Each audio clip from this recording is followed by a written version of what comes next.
Welcome to film projector అండి. ఇవాళ వచ్చేసి the girl friend movie trailer గురించి అయితే మాట్లాడుకుందాం. అండ్ ఇందులో మెయిన్ రోల్ వచ్చేసి మీ అందరూ తెలిసిన మన రష్మిక మందన్న గారు చేశారు. అండ్ ఈ మూవీ డైరెక్టర్ వచ్చేసి మీ అందరూ తెలిసిన మన రాహుల్ గారు. అండ్ తన పాత ప్రీవియస్ మూవీస్ చూసుకుంటే మీ అందరూ తెలిసింది ఒక చిల్లా షో ఒక మూవీ తీయడం అయితే జరిగింది. అది ఒక ఫీల్ గుడ్ మూవీ, అది కూడా చాలా బాగుంటుంది. దాని తర్వాత మనకి ఈ గర్ల్ ఫ్రెండ్ మూవీతో వచ్చారు. అండ్ ఈ ట్రైలర్ చూసిన తర్వాత నాకైతే నచ్చేసింది గైస్. అండ్ మెయిన్ వచ్చేసి ఒక టెంప్లెట్ అంటే వేరే డిఫరెంట్గా చూపించబోతున్నారు అన్నట్టు నాకు అర్థమైంది.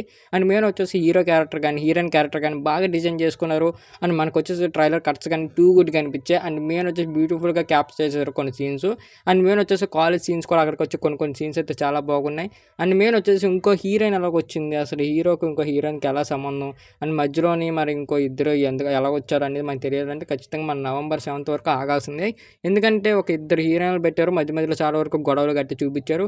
అండ్ బ్యూటిఫుల్గా క్యాప్చర్ చేశారు అన్నట్టు నాకు అనిపించింది. ఒక డిఫరెంట్ స్టోరీ చూస్తామేమో అన్నట్టు నాకు అనిపించింది మొత్తం ట్రైలర్ చూసిన తర్వాత.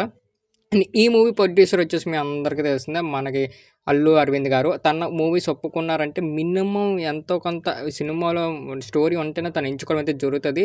అండ్ మెయిన్ తన కథ ప్రొడ్యూసర్ చూద్దామని అనుకుని నేను ట్రైలర్ చూశాను. బట్ నాకైతే ఓకే ఇష్యూ చాలా బాగా అనిపించింది. అండ్ మెయిన్ వచ్చేసి మనకి రష్మిక మందన్న గారిని కూడా బ్యూటిఫుల్గా క్యాప్చర్ చేశారు. ఒకప్పుడు ఎప్పుడో చలో సినిమాలో నేను అంత బ్యూటిఫుల్గా చూశాను, దాని తర్వాత మళ్ళీ ఈ సినిమాలో చూశాను, తను అంత బ్యూటిఫుల్గా క్యాప్చర్ చేశారు. అండ్ మెయిన్ వచ్చేసి హీరో మధ్యన కానీ అండ్ మనకి రష్మిక మధ్యన కానీ వీళ్ళిద్దరి మధ్యన కానీ లవ్ మ్యాటర్ బాగా చూపించుకున్నారు ట్రైలర్లోనే. అండ్ బ్యూటిఫుల్ షార్ట్స్ అని చెప్పొచ్చు. అండ్ మెయిన్ వచ్చేసి కామెడీ సీన్స్ కూడా అక్కడ 2 hours తీసారు, అది కూడా బాగా అనిపించింది. ఆ క్రికెట్ షాట్ దగ్గర ఒక డైలాగ్ వాడారు, అక్కడ కూడా నాకు చాలా బాగా నచ్చింది ట్రైలర్లోని. అండ్ మెయిన్ వచ్చేసి బ్యూటిఫుల్గా క్యాప్చర్ చేస్తారు. బట్ రెండో హీరోయిన్ వచ్చినప్పుడు ఒక గొడవలు అనేది స్టార్ట్ అవ్వడం అయితే జరిగింది. అండ్ ట్రైలర్లో మనకు అలాగే చూపించారు. అండ్ మెయిన్ వచ్చేసి మనకి ఇందులో రావు రమేష్ గారు కూడా ఉన్నారు. అండ్ మెయిన్ వచ్చేసి హీరో మధ్యన రావు రమేష్ గారి మధ్యన వీళ్ళిద్దరి మధ్యన వచ్చిన కాన్వర్జేషన్ కూడా టూ గుడ్ అనిపించింది ట్రైలర్లోని. అంటే ఒక సీరియస్ కాన్వర్జేషన్లో మనకి చూపించడం అయితే జరిగింది. అండ్ మెయిన్ వచ్చేసి వెనకాల బీజం గురించి చెప్పుకోవాలంటే ఇట్స్ టూ గుడ్, బాగానే అనిపించింది. బట్ సాంగ్స్ వరకు వచ్చేస్తే అంతవరకు ఇప్పటికైతే పెద్దగా ఏం పేర్లేదు. సాంగ్స్ అయితే ఏదో డీసెంట్గా వెళ్ళిపోయింది మొత్తం అంతా. బట్ ఇందులో కొంచెం సాంగ్స్ ఇంప్రూవ్ చేసుకొని ఉండుంటే బాగుండు అన్నట్టు అనిపించింది. ఎందుకంటే ఇలాంటి సినిమాలు లేగాలంటే సాంగ్స్ కూడా నీట్గా డెవలప్ చేసుకుని ఇంకొంత బాగా ఎదుగుతాను.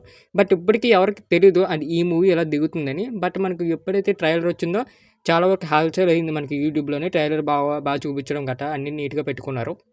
అండ్ డిఫరెన్స్ కాన్సెప్ట్ అనేసి నాకు అనిపిస్తుంది. చూద్దాం 7వ తారీఖున ఖచ్చితంగా ఈ మూవీ రివ్యూ అయితే మనకి ఈ ఛానల్ అయితే పోస్ట్ చేయడం అయితే జరుగుతుంది. ఇంకా ఎవరైతే ట్రైలర్ చూడలేదో యూట్యూబ్లో ఉంది వీళ్ళు చూసేయండి. ఇంకా మన ఛానల్ ఎవరైతే సబ్స్క్రైబ్ చేసి బెల్ ఐకాన్ మాత్రం ఆన్ పెట్టుకోండి.